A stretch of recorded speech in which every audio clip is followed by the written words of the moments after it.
And there we go. What's going on, guys? Thank you so much for coming back to another episode of Meet Your Maker. And I don't think I need to introduce that man sitting right there. I don't think that's necessary, is it, at this point? Oh, But of course. that is the amazing Dan C. Bearded. Dan, thank you so much for joining me tonight, man. Seriously, thank you. Absolutely, man. Thank you for inviting me. And we had this scheduled for a camping trip and just had bit off more than could chew. So I'm glad we were able to find a good date, and hopefully we get all our friends in here.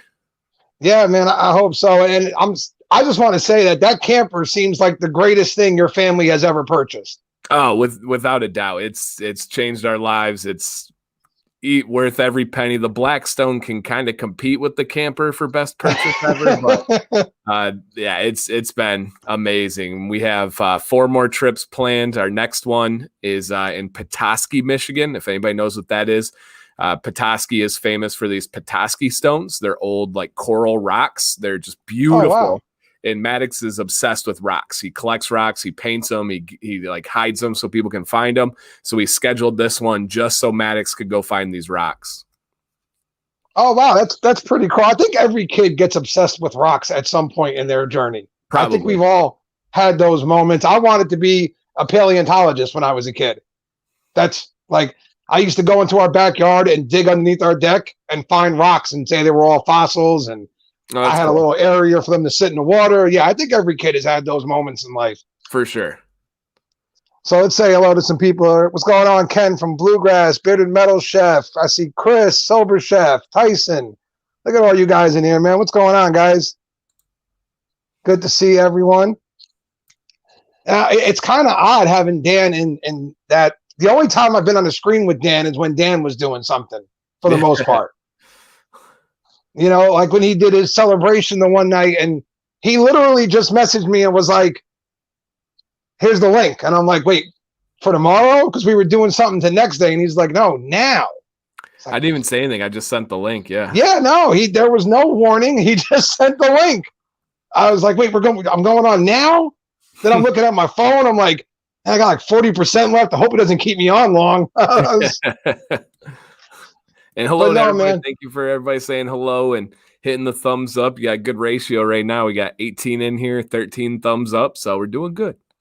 Yeah, man. The people who watch it's amazing what this community is like. And even when you go outside of our little Instagram community, because some of the people who follow me on YouTube, I don't really see them on Instagram as much, but it's just a lot of positive people who want to have fun. And I think that that's awesome. For sure. For sure. So, Dan, I know you've probably watched a few episodes here, and I know we know each other. If you guys didn't know, man, I'm the annoying friend that messages Dan at like 2 a.m. with like, hey, I've got the dumbest question on the planet for you. Do you mind if I ask you that real quick? And Dan's like, yeah, go ahead, shoot. No, man, you're great. You don't even, like, when it comes to like question askers or late night question, you're not even like first top 3 that comes in mind. So don't worry. There's people that ask many more than you. Nice. Okay. That means I got to ask more questions now. There you go. But I like to treat it like, for anybody who's new to the channel or somebody who's coming in for the first time, might not have seen you, like we've never even spoken before. And there's actually one topic that I know nothing about. And that's that the Dan C before YouTube, apparently about the Reddit days and such. What was that? Because I don't even know about that. Yeah, so I have an obsessive personality. When I do something, I go all in, no matter what it is, teaching, coaching, YouTube. And when I got into beards, I got super into beards, and it never crossed my mind to make videos. So I like research. I like typing things. I like writing things. And so I found the Reddit subforum beards and really just started making a presence for myself. And I started out with like beard storage, how I store my products. And then it was like trimming tips, how to style a mustache, how to get a proper style of beard for your face, and all these different things. And it led into some like research postings. And I found really cool people on that. I actually found Colin from Fable from Reddit before he even had a company. Chris. Oh, wow. Yeah, Chris from the Bearded Mac before he had a company. And then he started watching my channel. Then he made it. So I made a lot of connections like 3, 4, 5 years ago on Reddit Beards. Wow, man, were there any posts like from your Reddit days that have since evolved into videos on your YouTube channel? Oh yeah, pretty much all of them. Yeah, they were all turned into videos. So essentially, the Reddit days was Dan C before he put on YouTube, basically. Yep. It was like same kind of content, all that stuff. Oh yeah, it was pretty much the scripting form of YouTube. And when did we get to YouTube? Like, was that just?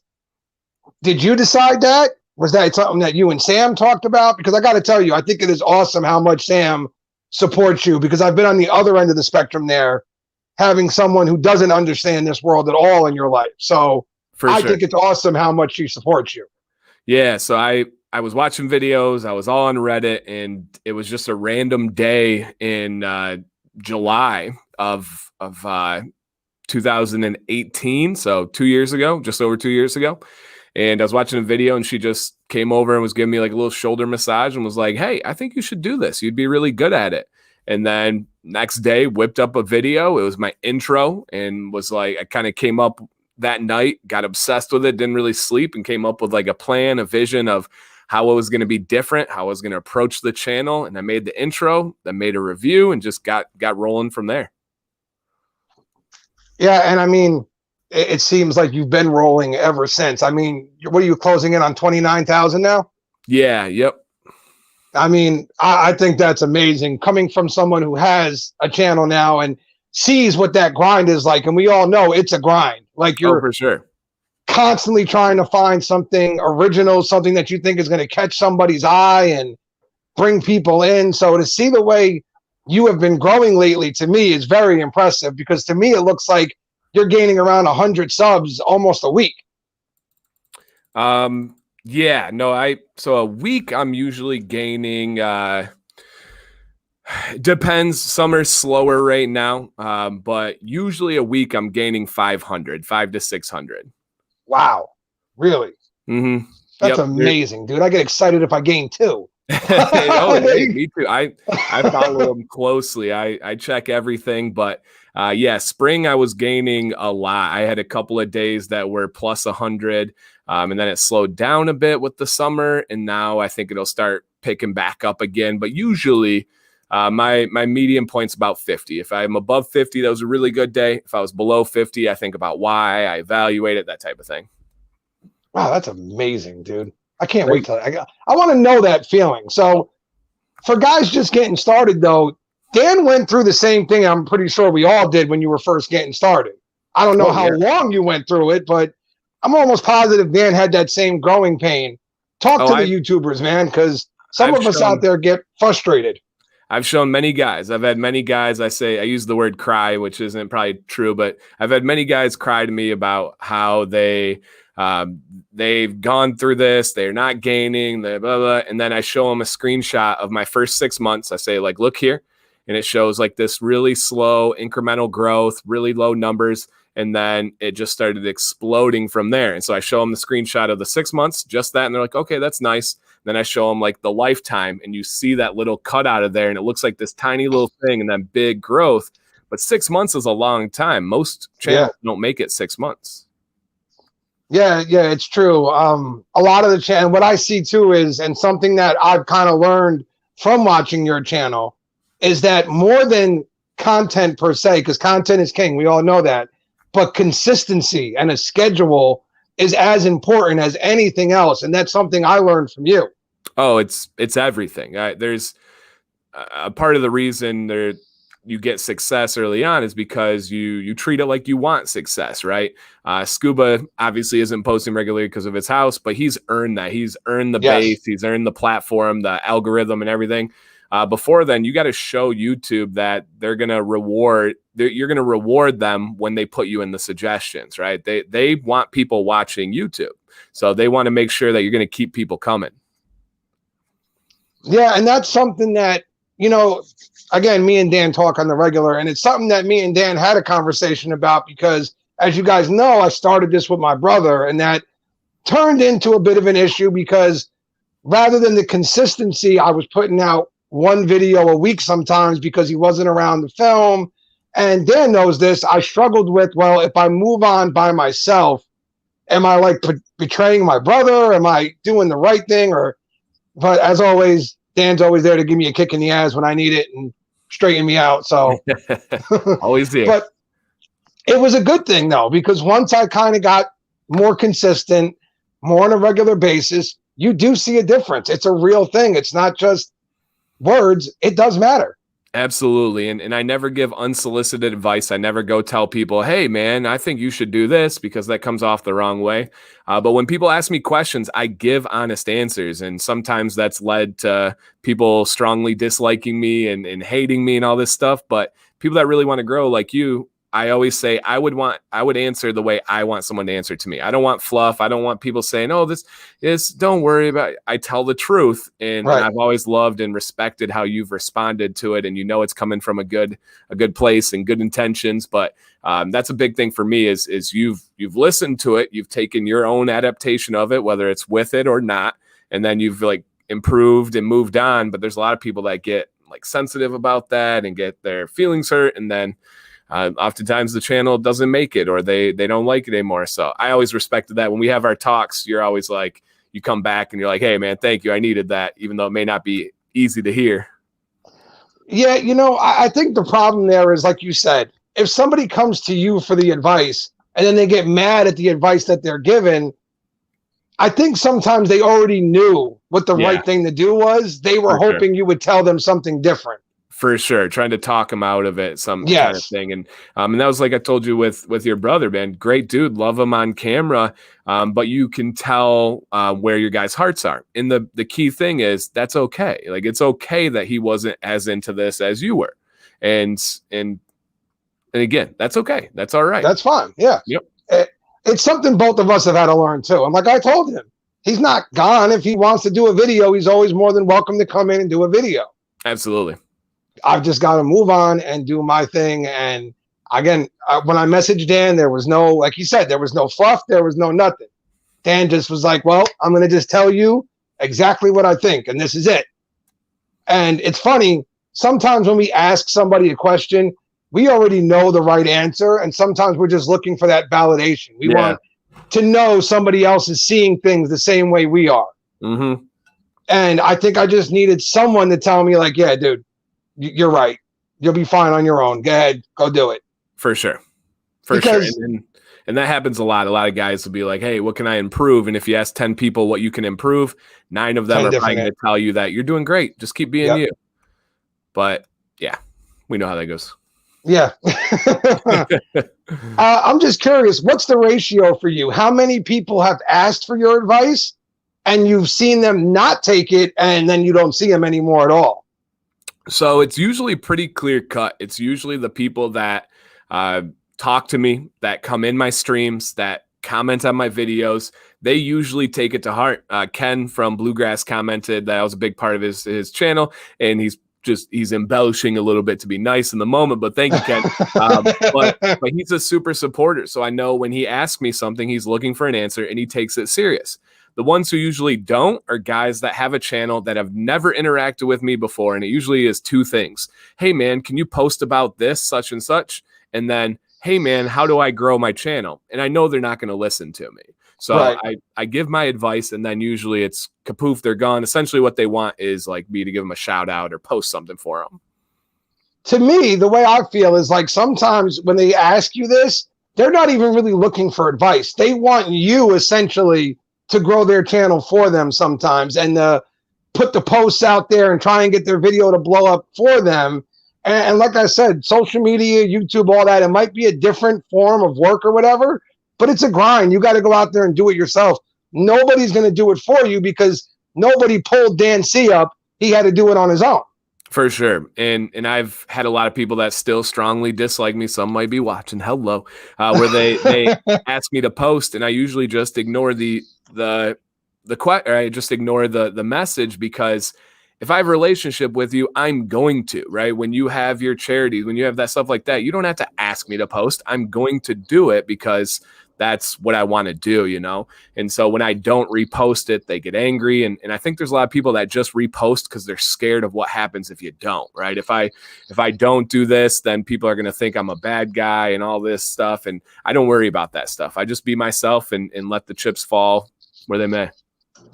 Right. And you got Beer Talking Kyle and Joe here. They said being asked to repost something and never taking the time to interact with us beforehand is straight up annoying. It is. And yeah, I understand, because it's like you've never spoken to the individual. All of a sudden you get a message, hey, can you repost my video for me? What happened to hi? Like, you got to earn that. Yeah, I mean, and you're right. And it's the same thing like you said. If I see something big's going on in Dan C's world, even though he doesn't really need me to repost it, I'm going to repost it. You know? Yeah, everything helps. You know, we're going to repost it. And that's something that I think you can tell the people who are really part of this little community of ours, because they know, okay, something big's going on, repost, share, this, that. For they sure. don't have to message anybody. They just know it's going to happen. For sure. For sure. I agree. So talk to me, man. Listen, again, I got to say again, I am absolutely in awe of you and Sam, because I was in my last girlfriend, we were together for 8 years, and she still to this day, to her friends, blames the beard world for our breakup. This is what she blames, because she said I loved it and she didn't understand it. So when I see you and Sam, I'm like, man, that's amazing. She really, really enjoys being part of the channel. Like, oh yeah. Talk to me about that and her involvement in the channel. So yeah, her main involvement is support. She will, if I have to film a video and she needs to watch the kids, she'll watch the kids. If she needs to keep them quiet, she'll keep them quiet. When I need her to film for a review, she's never said no. She's never like moaned and groaned about it. It's not her favorite thing in the world. I get excited to film videos. Right. I filmed one right before this. Sam doesn't get it. She's not like, woo, it's filming day. She doesn't get like pumped like that. But she knows how much it means to me. She knows the impact on our family that this channel and this community has and everything. So she is behind it 100%. And it's never even been a thought. Like tomorrow I'm having a meetup with my moderators and going to make it rain like bearded Santa and give them all sorts of stuff. And she doesn't even bat an eye where I'm like, hey, I'm going to B-dubs with the boys tomorrow. It's not even like a thought. It's just like, okay, awesome. I get to do my puzzles. Like, cool. Like she's just phenomenal. We've grown so much. We've never had like a bad spot in our relationship. I know a lot of people like to talk about that and build. We just have never had that. We just kind of adjust with each other in these different areas of life. We met as wild kids, literally in a nightclub in college that both were heavily intoxicated, and we were on party buses, so we weren't driving, and have grown from being wild college kids to young adults with a job to parents to, everything you can imagine. It's just been amazing to be so open and supportive of each other. That I'm telling you, man, that's just awesome to me. Because like I said, on the other end of the spectrum of it, it's not that much fun. When your significant other hates it, it's not fun. It's, you get excited. Like you said, we get excited about this stuff. Put out a new video, whatever. You want to go talk to your girlfriend, your wife, whatever, about what you're doing. And when they're kind of like, yeah, well, I'm going to get my nails done.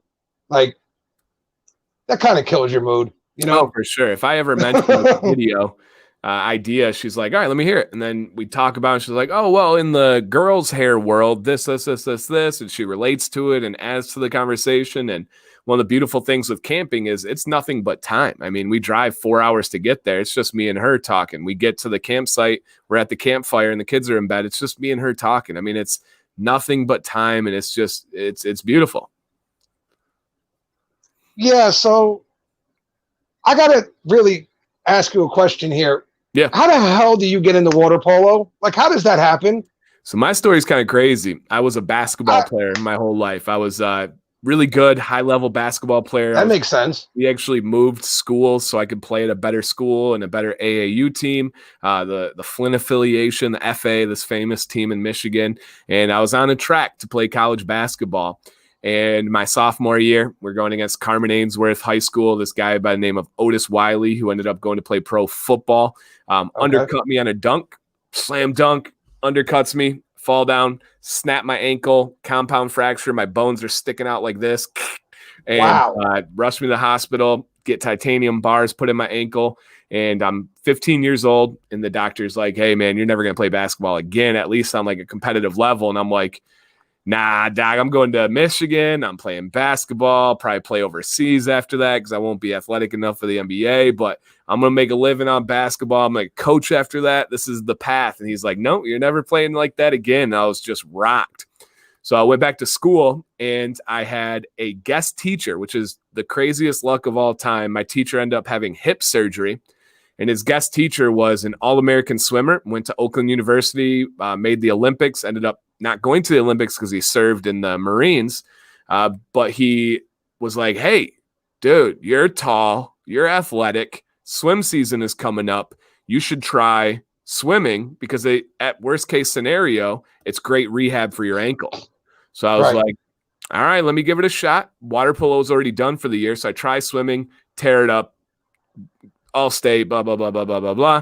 And then another guy was like, dude, you were a basketball player and you're a high-level swimmer. There's this sport called water polo that merges both of them. And then water polo was in the fall, and the rest was a wrap. I tore it up in the state, went to Michigan, 3-time Big Ten Player of the Year, played in Greece for several months professionally, got a tattoo while I was there about it. I mean, I was all, got a tattoo on my back about water polo and made the national team and everything. So it was kind of a crazy route to get there. That's just like, I don't know how, like, to me, it doesn't even register how people get into water polo because I didn't find out about it until I was 24 years old and I was watching the Olympics at 2 a.m. There was a water polo match on. That's how most people, every 4 years, you hear about water polo. And as a coach, that's how I get recruiting. People see it on the Olympics. And I'm curious, like from the coaching standpoint, was there a large amount of people out there who wanted to do water polo? Like, no. So I'm at a pretty large high school. We've got around 4,000 kids in our high school, and it's one of the biggest in Michigan. But we don't have a culture of water polo, right? I stepped in when I was in high school my first year, and I was instantly the best player, instantly known in the state, and we just didn't have that structure. Where we have other schools around who have structure, that have this reputation. And so I kind of had to build it here. And the real problem with water polo is it's a fall sport, so you compete with football. And football is huge at our school. Mark Ingram went to my high school. We've had like massive football players that have been in pro and all this stuff. And so our freshman football team usually has 90 to 100 kids. Well, you don't have to be great at math to understand only 11 play at a time. And so there's going to be a huge number of kids that never see the field, but it's just because they're on the football team. So I started to go out, and these kids that were pissed after practice, man, this coach screw blah, blah, blah, blah, blah, screw it, blah, blah, you know, this coach garbage. I'm like, hey, man, you can come play for me right now. So I started recruiting these big kids because traditionally water polo was swimmers, and then you play polo. The problem with swimmers is most of them are not very coordinated with hand-eye coordination. They're good at individual swimming back and forth. Right. I wanted to take a super coordinated athletic football player and then teach them how to swim. I wanted to take a wrestler who was good at grappling and manipulating people and was mean and teach them how to swim. And so that was my big route, and we changed everything. That's actually extremely smart because it's a lot like MMA in a sense. As a sport grows and you get better athletes in it, you start to see a higher level of performance because it's not just the guys who didn't make it anywhere else. Now you're just getting great athletes in, period. Right. Women's MMA is perfect, right? Ronda Rousey was amazing because she had her judo background. She had her Olympic background, and other girls didn't have that. And she just was picking them all apart. Well, once those athletes started to enter, then it was like, okay, she has all the training, but she's not that super athletic. And the athletes started to expose her. And as the sport grows, it goes more and more and more. Yeah. And I think the way you just said it was perfect, actually, because to me, Ronda gets a bit of a bum rap now as people try to downplay her significance in the sport. Right. But to me, you would have never had women's MMA explode the way it did if there wasn't a Ronda Rousey. That doesn't happen. She was the Tiger Woods of golf for MMA, for women's MMA. Yeah, I don't know if you ever get the caliber of athletes we have now in the women's division because women's MMA was around for a while. It was just Nobody talked about it. They didn't get the publicity. They didn't make any money really. So why would a female athlete do it on purpose? Ronda showed them, hey, there's an avenue here for us to do huge things. For sure. For sure. Amanda Nunes, that's a fair statement right now, Gary. That's a pretty fair statement right now. I don't know. I don't even think there's even an argument. Yeah, there's nobody else you can even throw in there. Cyborg maybe, but probably not. No, I mean, not after she kind of picked Cyborg apart. That kind of ends that argument. I mean, Amanda at this point is just a clear cut. That's it for now. Yeah. And again, still a growing world for women's MMA, so we'll see down the road. But right now, that girl, listen, I don't want to fight that girl. That's just the reality. Yeah. I'd pick her up and throw her out of the cage, but I think there's a few men in MMA she might be able to take out. That's just my opinion. For sure. Because what is she, 135? Yes, 135, I believe. Because I think she went up to 145 to fight Cyborg. Won the belt, yep. Yeah, so I think she resides at 135. She only went up for that one fight to get the belt. Yeah, I don't care how talented, how skilled you are. I'm 225 on a good day. I'm not going to be taken by a 135er. I'm not going to admit it if it does happen. That's for sure. Right. I'm lying through my teeth about it because I'm about 225 too. So, I get beat up by a 120 pounder. It's going to be like no, I don't know what he's talking about, man. Right. Crazy. Look at the size of that dude. Out of your mind.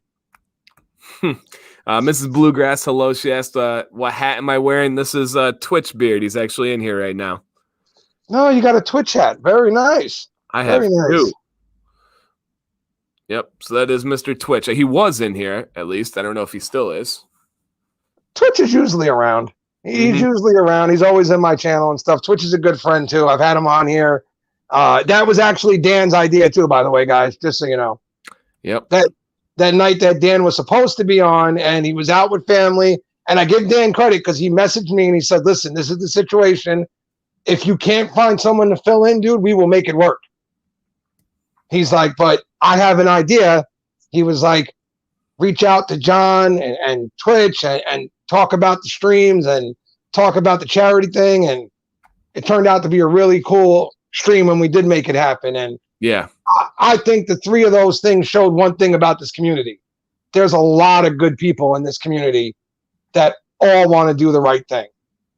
Yeah, I agree. And I'm a firm believer in be a part of the solution, not the problem. So when I approached you about rescheduling, plenty of time ahead, by the way, I didn't cancel on him last minute or anything. I was like, hey, would it be possible to move? I have this idea. If not, I'll do it. So I'm, like I said, firm believer in be a part of the solution, not the problem.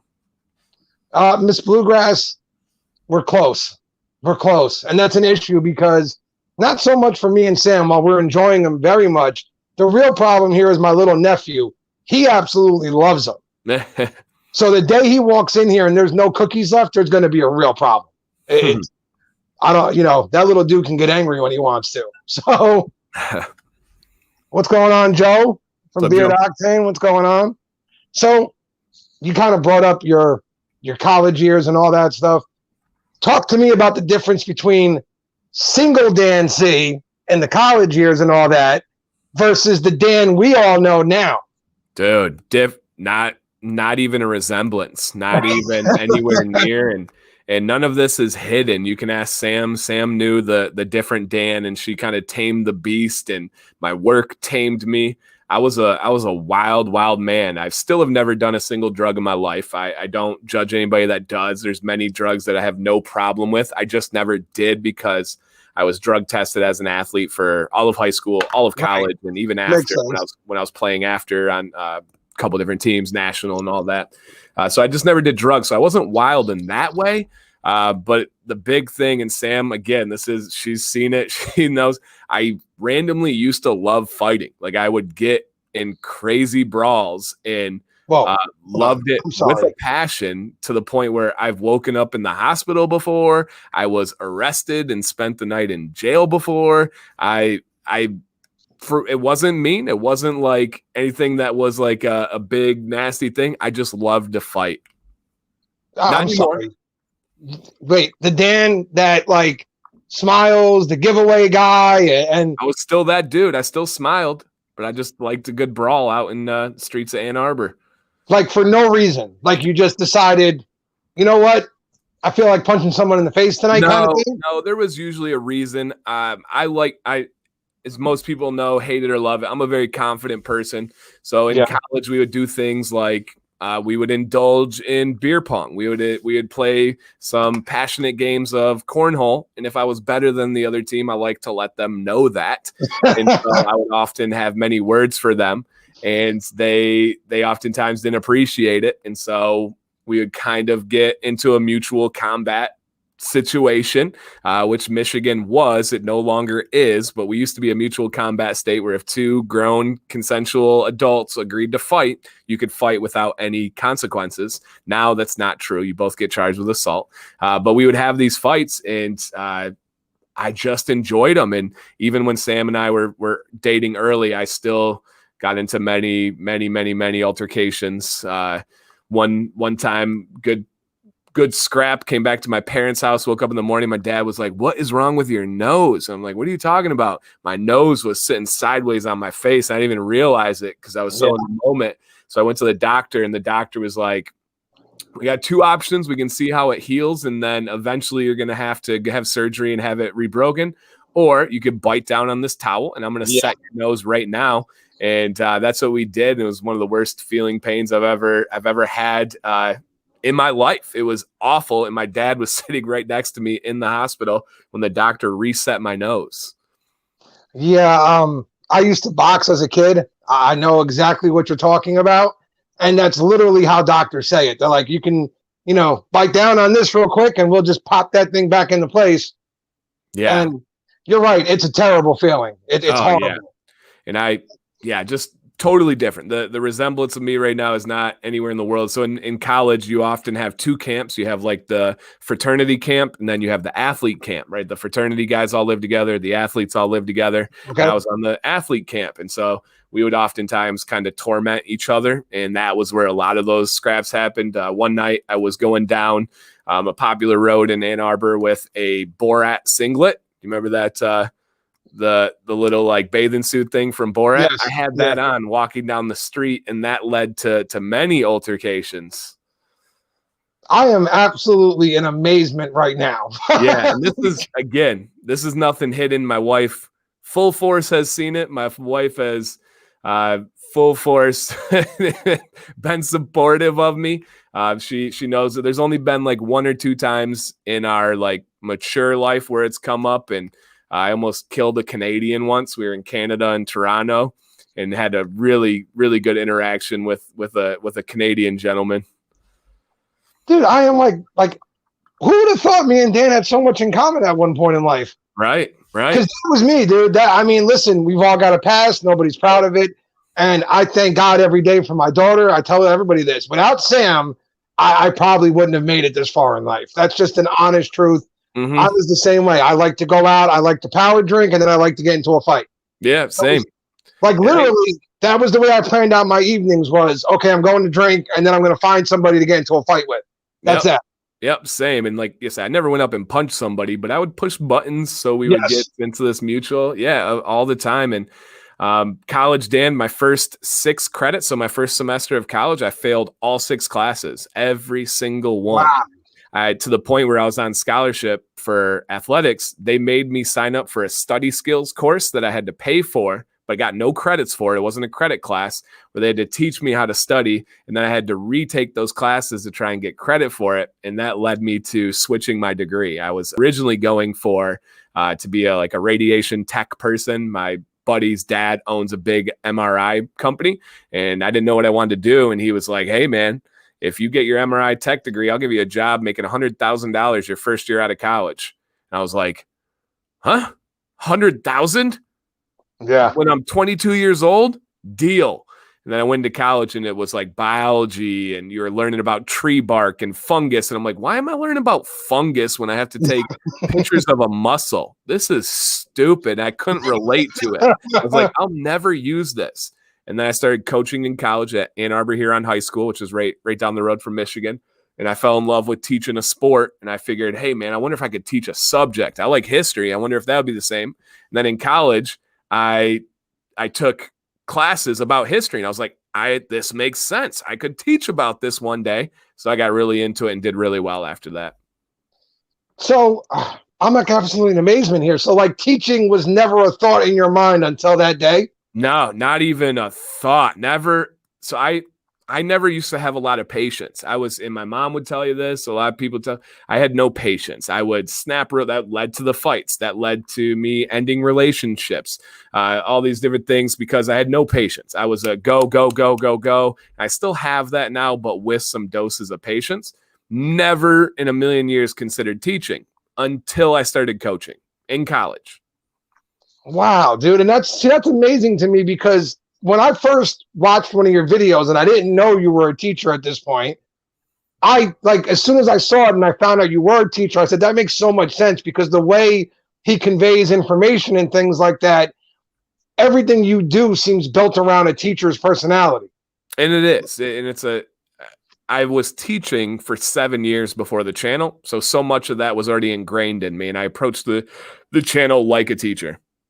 That's the biggest thing to me is I know when I watch your stuff is like Dan sat there and tried to figure out the best way to get the information across to everybody watching so they'd actually retain the information. And I know for a fact also that you don't want them to just take your information at face value. You want them to go do their own research. Yes, that's everything. I don't think from the frame of the content first. I think from the frame of engagement first. If you're not engaged, if you're not wanting to hear what I say doesn't matter. I can come up here and tell you the cure for cancer, but if I don't do it in a way that people will listen, it's not going to matter. So a lot of people think content first. They think, what's the information? What's the information? As a middle school teacher, I have to think about them and my students and getting them to like the class, getting them to like what we're doing. And then that other stuff will matter. So that is 100% how I approach my videos. I have to deliver it in a way that people will want to hear it. Because sometimes it's seemingly really boring information, but to me, I really like it. So I got to convey passion. I got to convey why it's important to them, why it could matter to them, why it should be interesting to them. And then they'll listen to the information. It doesn't always work, but that's the goal. So who's more passionate then? The Dan C like fans or the Dan C haters? Definitely the fans. The haters don't stay along very, very long. They get their pokes. They've had a bad day. They flare up. Then they go away. The people that are supporters of the channel that like the content. I have guys that have been here since the first 50 subscribers. That's an amazing feeling, though, isn't it? When you see that same person there still this whole way through, it's like, yes, it's always new to get somebody. It's always great to get someone new in. But to know that somebody was with you from like your first video and they're still watching so many later is like, man, this guy really enjoys my channel. That's awesome. Yeah. Chesapeake was one of my very first reviews. I reviewed Cubano within the first like month or two of my channel. So I've been with Chesapeake for over 2 years now.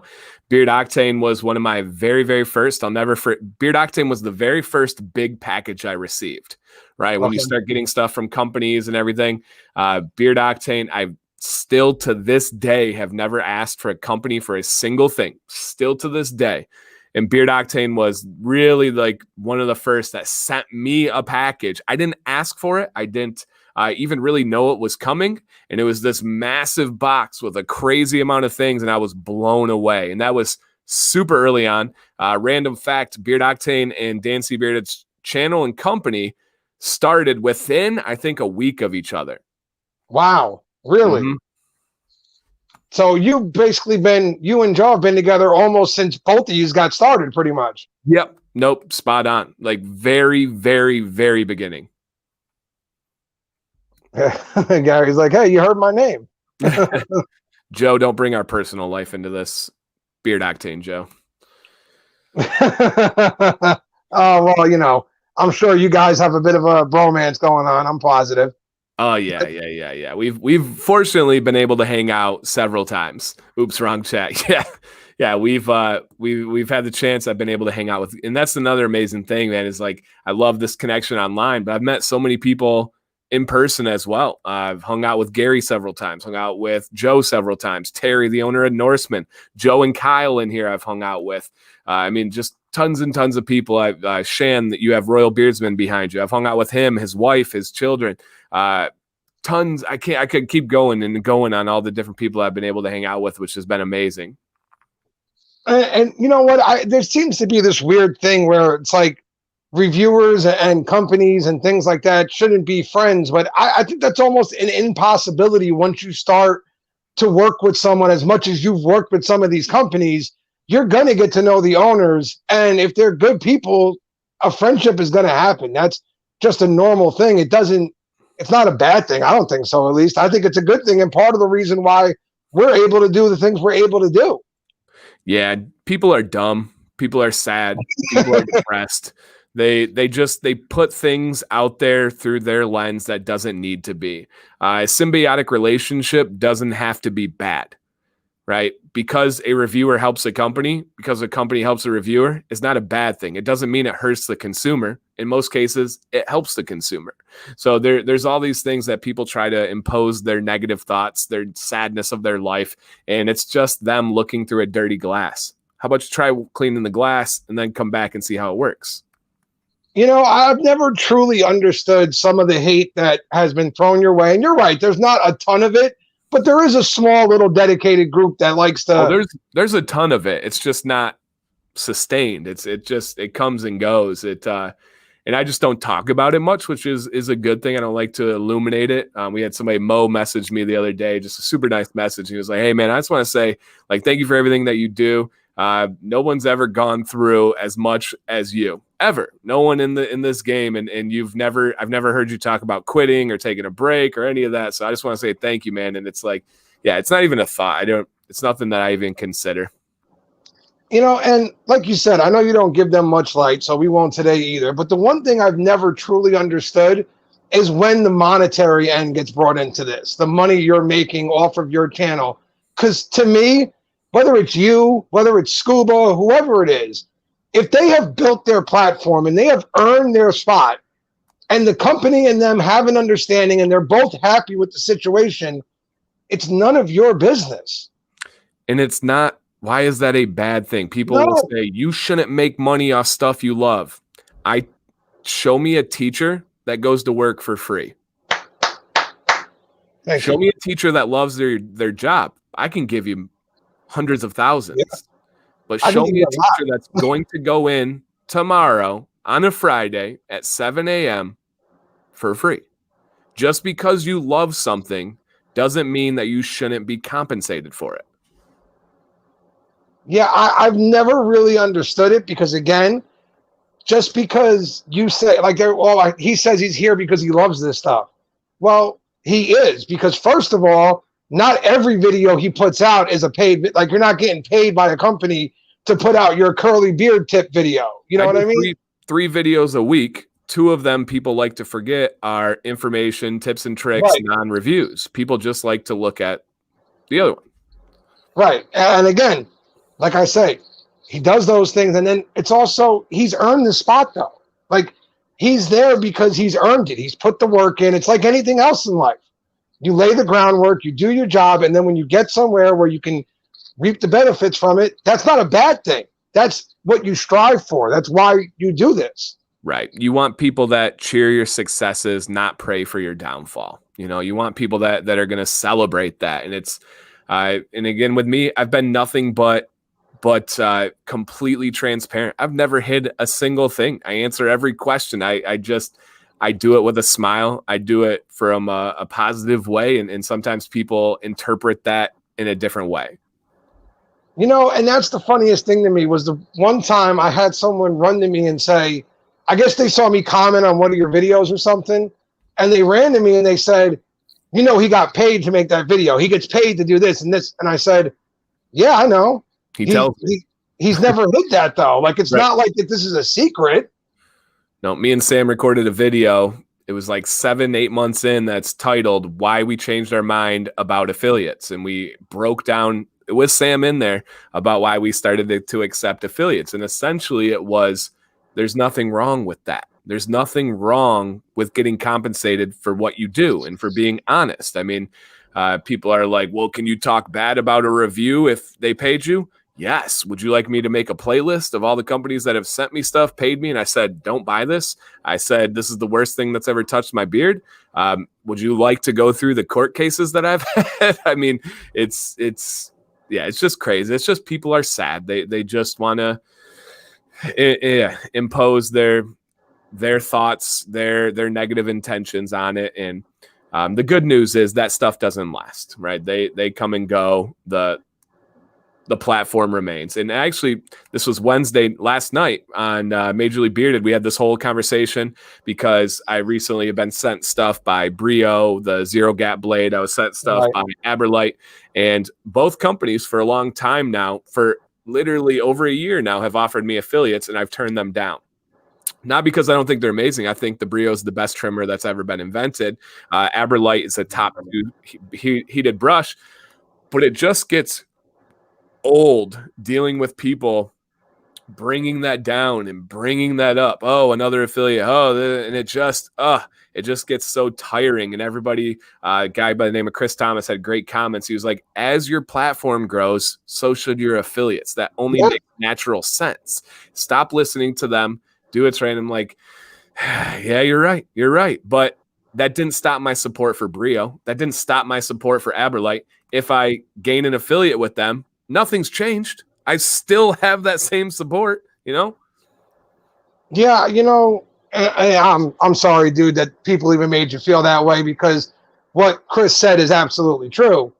As your channel grows, your affiliate list is going to grow, and that's deserved, man. You put that work in, you earn these things. That's the way I feel about it. So whenever I see you put up your list and there's a new company there, I'm always happy for you, because I'm like, oh, look, another company recognized the things he's doing and they want to work with him. I think that's awesome, man. I really do.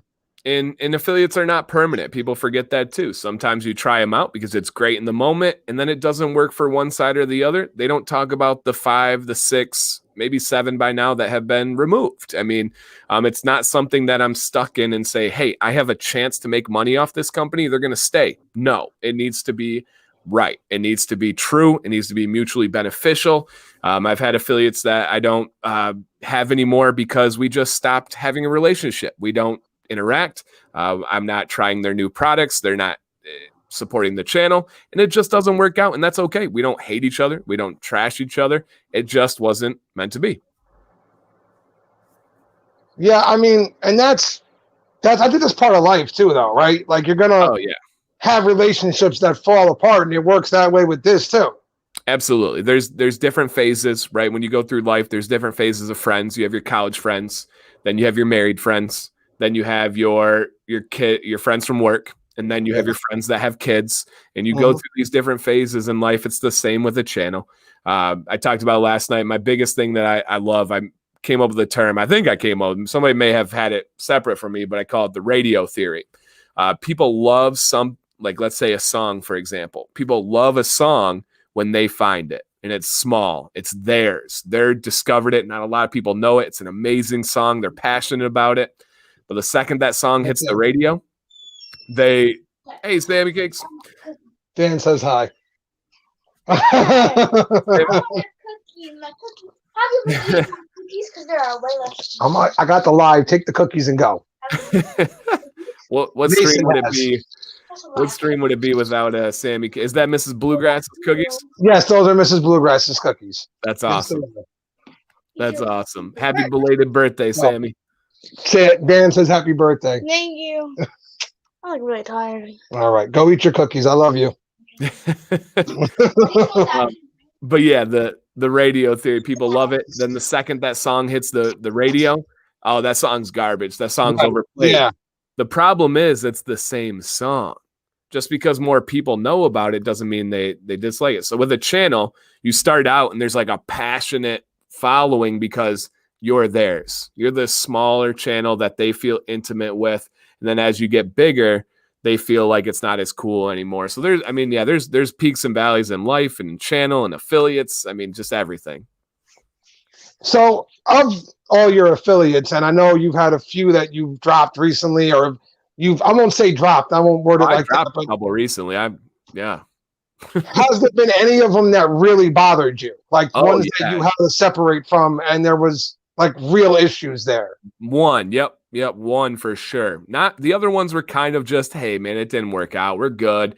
To be honest, some I've just removed from my affiliate list. We haven't even talked. It wasn't brought up. No problems. But yeah, there was one that took a really bad turn that I was shocked about, and tons of lies, tons of deception. But for me, right, I don't go out and try to combat lies. I don't go out there. There's a rap song that says, why let the press run if it's not true? And it's like a wise man once said nothing at all, So yeah, there's been one, truly only one. The other like 4 or 5, 6, however many, it just didn't work out. Are you open to talk about that one, or would you rather just move on from it right now? Yeah, no, I'm definitely open to talk about the one. So essentially what happened is this was one of the longest standing ones, great relationship. We met in person, one of my earliest ones. And we essentially, how this affiliate, every affiliate works a little bit differently, but this affiliate we had a payment on the first of the month every month. So every time the month would hit, I didn't track the sales. I didn't see it. They didn't actually have an affiliate program. They just would see how much the code was and then pay from there.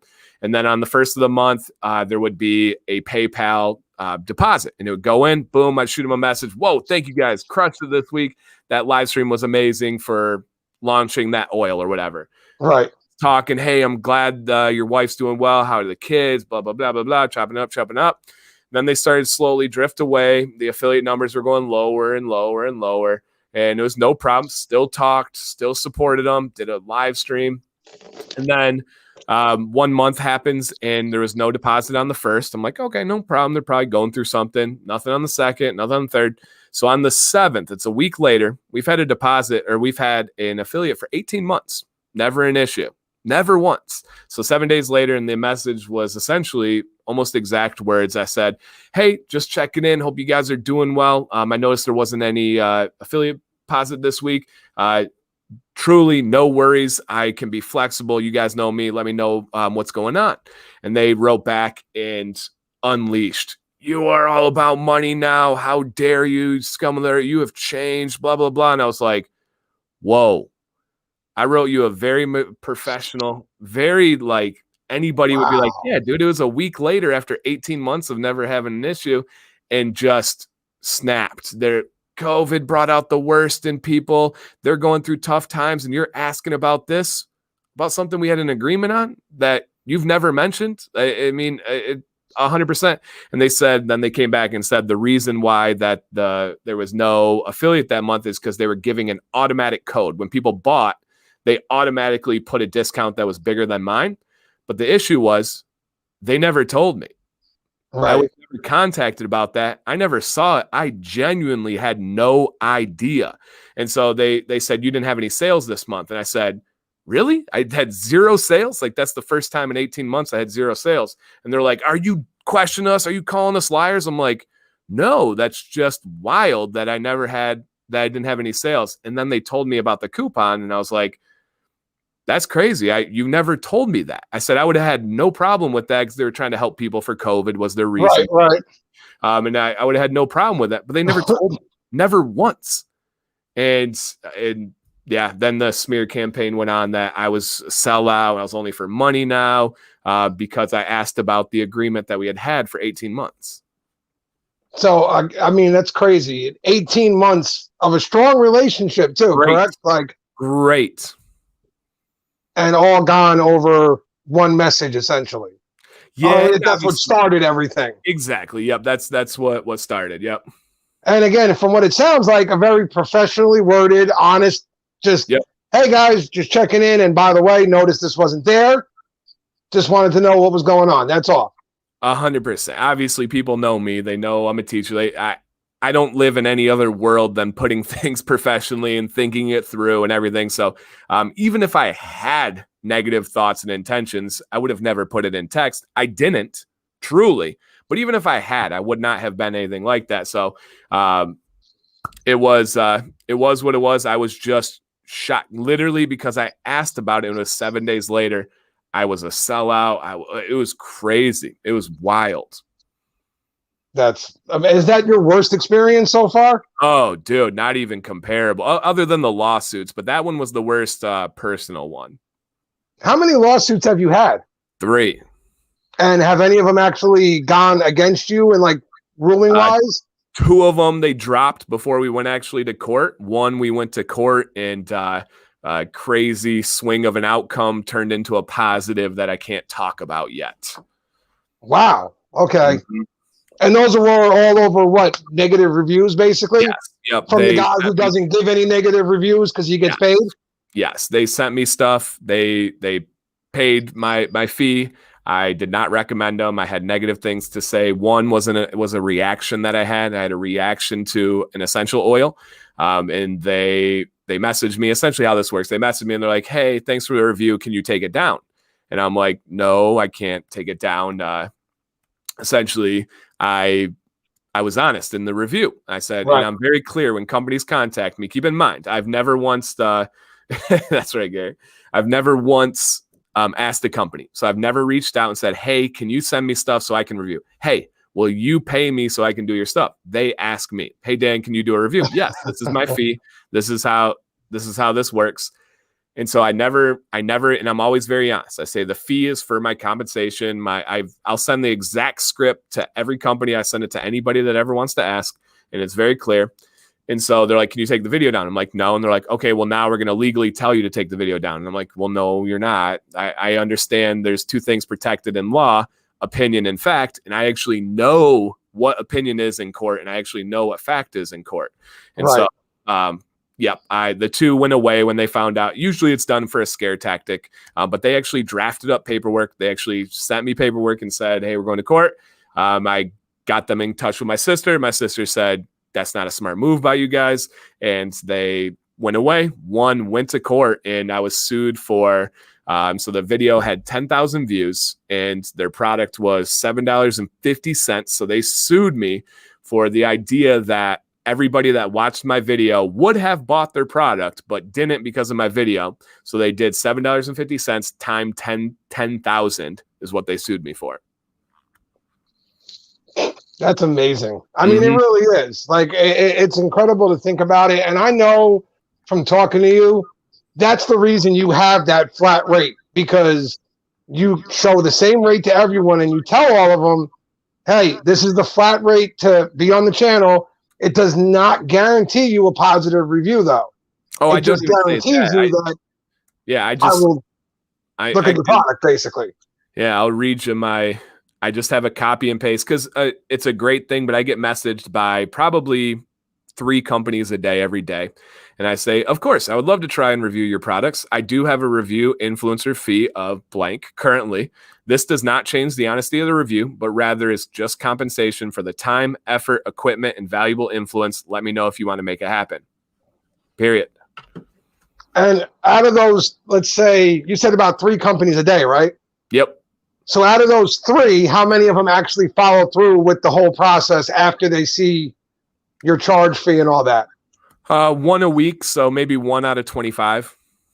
Wow, really? Yep. Okay. I mean, that kind of makes sense. Yeah, half of them are Chinese. I get just flooded with Chinese companies, just flooded with them.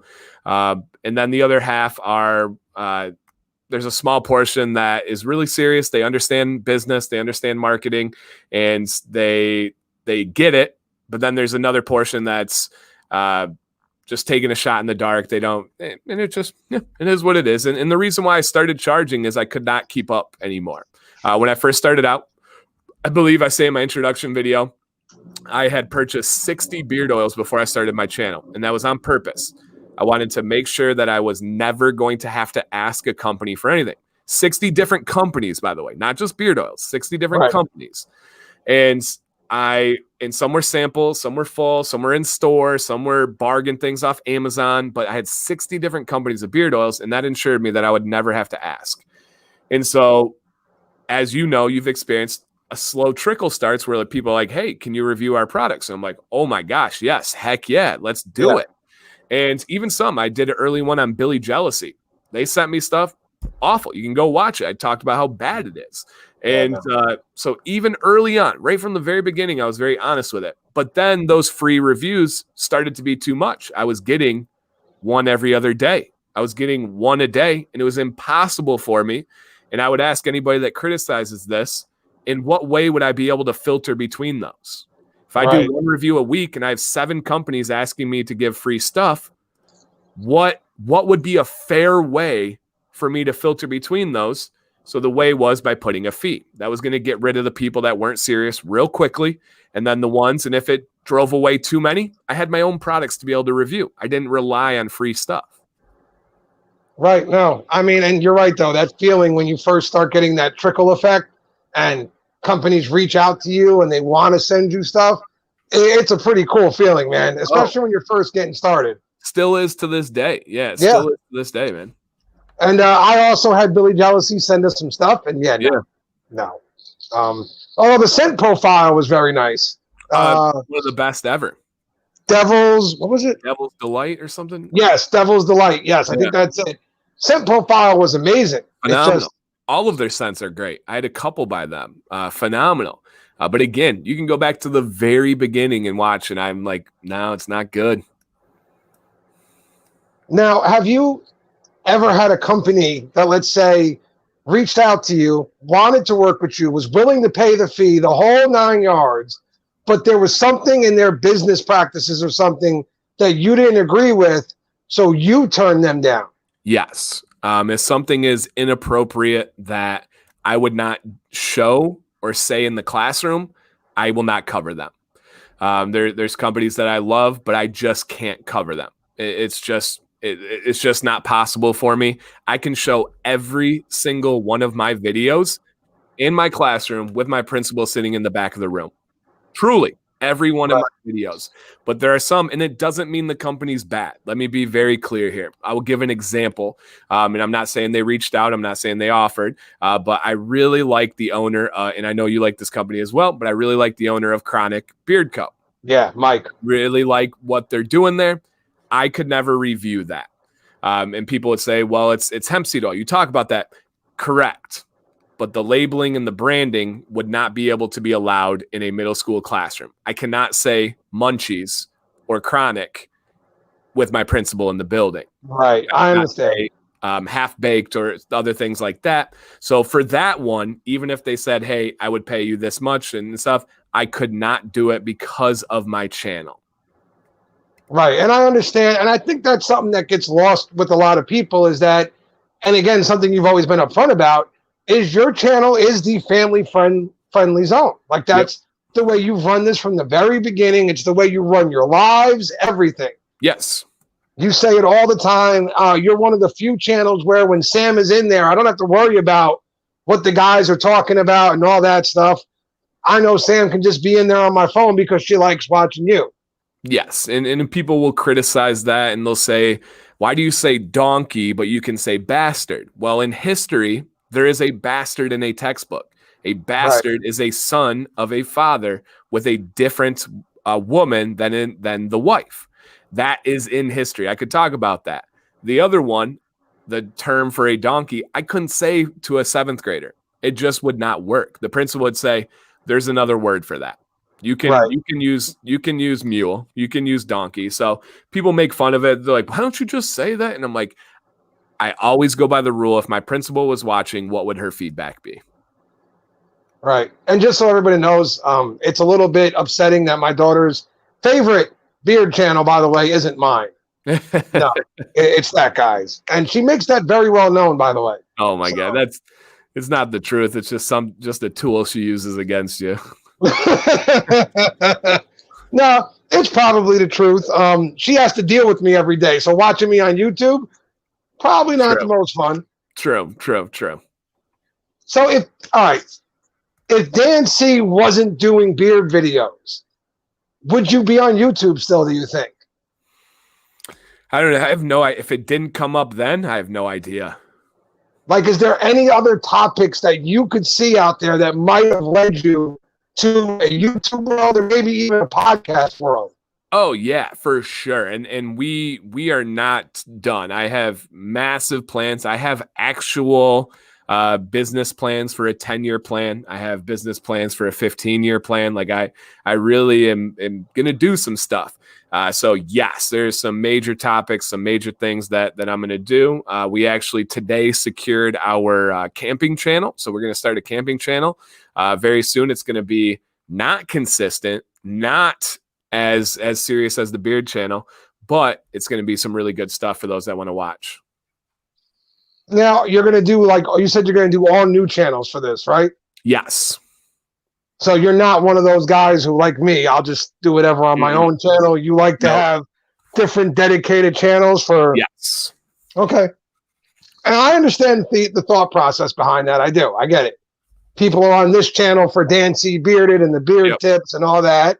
And now if they want to see the camping and all that stuff, they can go to your new channel. I get it. Exactly. Yep. Exactly. So if I had to right now, if I told you you can only keep one of these two items, which I know I'm about to get yelled at, your Blackstone or your camper, which one's going if you had to get rid of one? I'll keep the camper. Yeah? Wow, I didn't think you'd get rid of that Blackstone for anything, dude. Yeah, no, it would be the camper. So I think that's awesome, by the way. You guys with that camper, seeing all the trips you're taking, because it's cool. Like, yeah, they're like vacations, but they're not as. If you ever been on a vacation, you know everything's kind of like plotted out, and you get off a plane, you get to the hotel, day 1 here, day 2 there, day 3 there.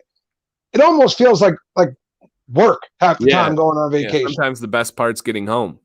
Right. And to me, what you guys are doing with the camper is like, you know what? We're just going to hit the road. Whenever we get there, we'll get there, and we're just going to relax and enjoy it. Yep, 100%. That sounds like vacation to me, and it sounds like things that your kids are never going to forget.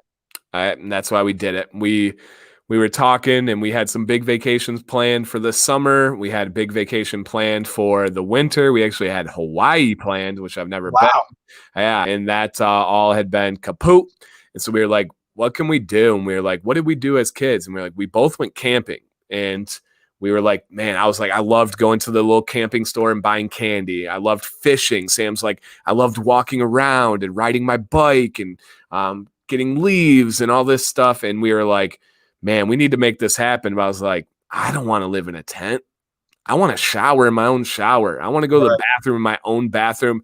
And by golly, I like air conditioning. And so we started looking into trailers. We started figuring out what we could do, where we could sacrifice. And essentially we said, how much would a Hawaii vacation cost? How much would the summer vacation? We had planned to go to Austin, Texas. We had planned to go to a couple different places. We were like, how much money would all of that be if we took that and put it into a camper, but also say we scratch a few vacations in the future, and that's all going to the camper. And that's kind of how we made it work for us to be able to financially do it. That's amazing, man. I don't understand your point though about the tent thing, because going on one trip in a tent for a couple of days is one thing, but if you're planning multiple camping trips, living in that tent, and you're right. I'd rather have my own shower, my own bathroom. Those little things that make the trip better, actually, at that point, in my opinion. And we want to go enjoy it. We didn't want to go survive it. And we'll have at least 8 different trips this summer. All right, Dan. We have a baby and we have toddlers. So that's another big point of that. In the tent, it's not working. You need a little bit of temperature control when you have a 7-month-old. Yeah, well, I mean, they just took my nephew camping a couple weeks back. He's 3 though, and he loved it. He didn't even want to sleep in the cabin. He wanted to go out to the tent. Cool. They had both set up. Yeah. Yes, definitely 3, 5. You can make that work, but 7 months, nah. 7 months, holy cow! I know it does feel like Dan just brought that baby home. Like it does, but you'd be in shock. Like again, to this day, as I say it, it still sounds weird. I am the father to a teenage girl right now. I don't know exactly how that happened, but that's where I am in life. Do you need that lesson on how it happened? No, I'm good. Okay, I understand how it happened. Making but sure. Okay. It's like, I don't know. I got this old. Yeah, I don't know if you were too drunk and you forgot or what, but I could break it down. No, I'm pretty. I think I remember it. Most of it. Most of it, at least. Oh no.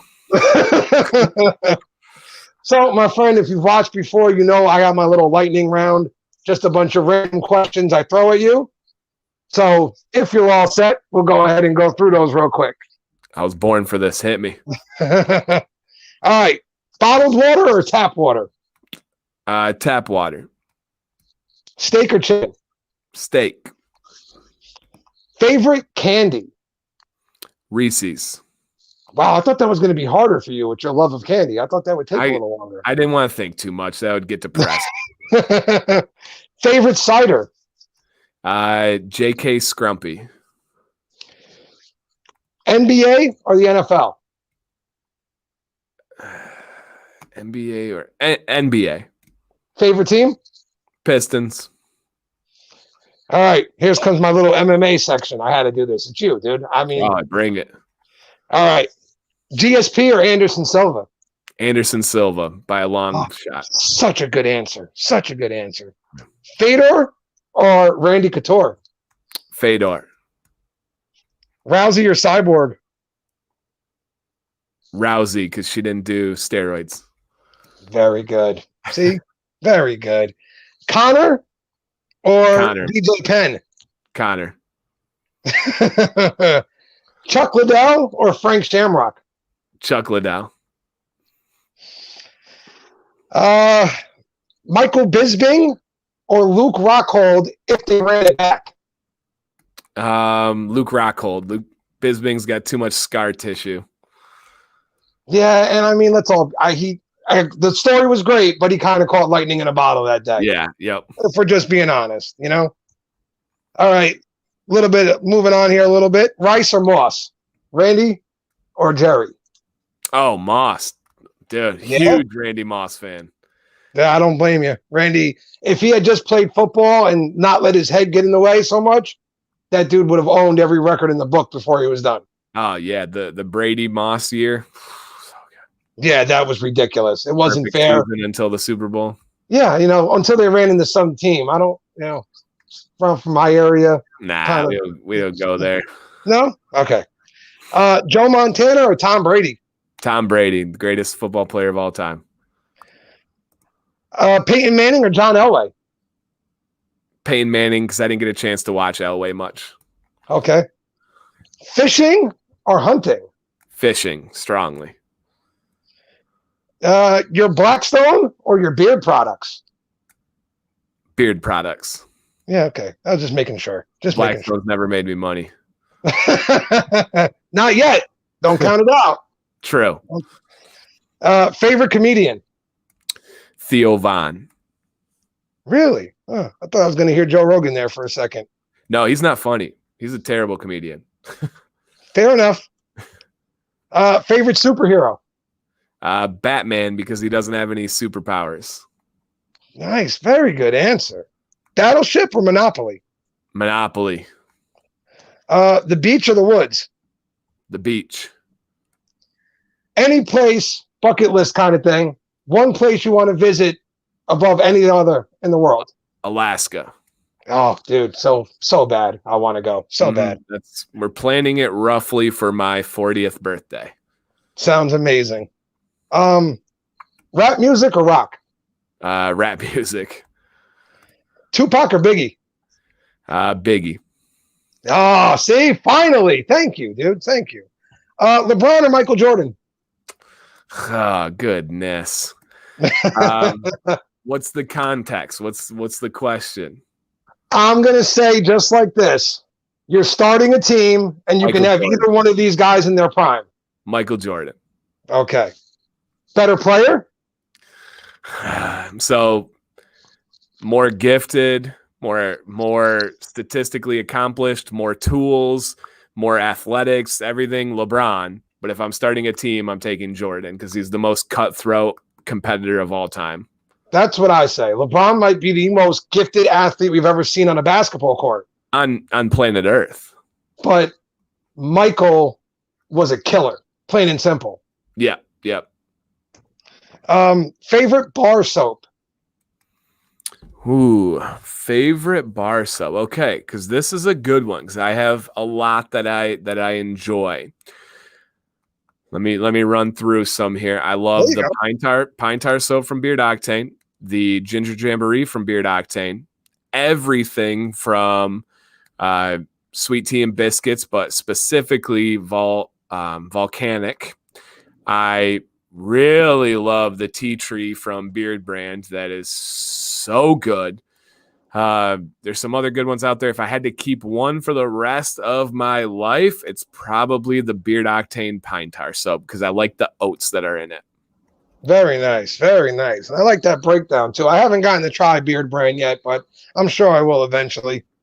If Dan C had one scent profile for the rest of his life, what would that scent profile be?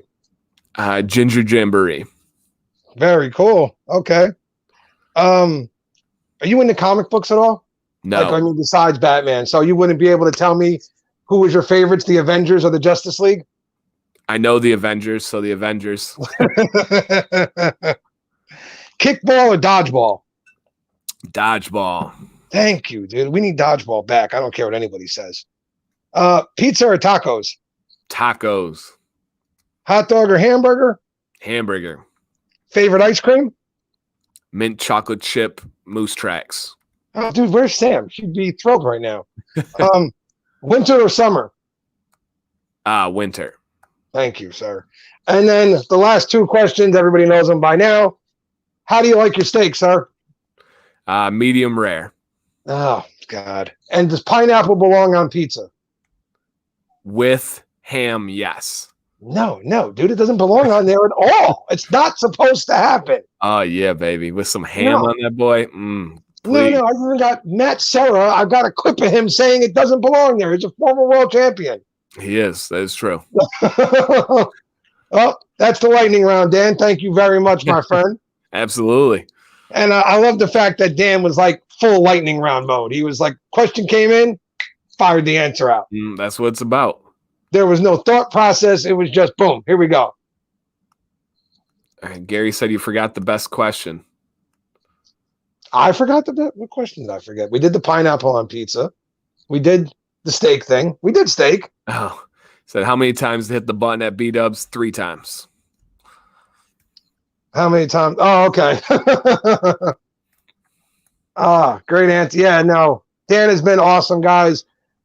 Usually I'm on a little longer, but tonight, guys, I promised Sam that we were going to do something. So we're actually about ready to wrap it up. I'm just going to ask Dan if he has anything he wanted to cover real quick that we didn't get into tonight or anything coming up that he wants to bring up. No. Look at that, man. Look at that. Dan and you were awesome, dude. Like, you went through things so quick. So nice having guests like you. Thank you, man. You were an awesome host. Didn't even have any down airtime. Nothing. It was beautiful. Yeah, again, normally I go a little bit longer, but something came up earlier today, and then I promised Sam that I would make some time for her tonight. And, you know, this man knows better than anyone. Dad duties come before everything else. So I made sure I got on here. Now I got to go make sure I make my little girl happy for a little while. Absolutely. But, guys, thank you so much for another amazing episode. Dan, brother, thank you so much for joining me, man. It was awesome, dude. Seriously, thank you very much. Yeah, thank you for having me on and being flexible with the reschedule and awesome questions and an agenda and everything, man. I appreciate it. And like I said, some people learned some stuff about me, but people just don't ask. I'm always honest. Just people got to ask. See, and that's why I was actually looking forward to having you on, was because I know from our personal relationship when I talk to you that, dude, you're an open book. You're as open as they come. All anybody has to do is ask. Yep. They just don't ask you. So I was like, well, you know what? When I get him on, I'll ask him a few things. And then he can just go ahead and let everybody hear it. Beautiful. So, all right, guys. Again, thank you so much. We'll be back next week, 9 p.m. right here. Dan, brother, thank you so much. Thank you, Jack. And guys, as always, be good, stay safe, stay bearded, and be good to each other, all right? I'll see you guys again real soon.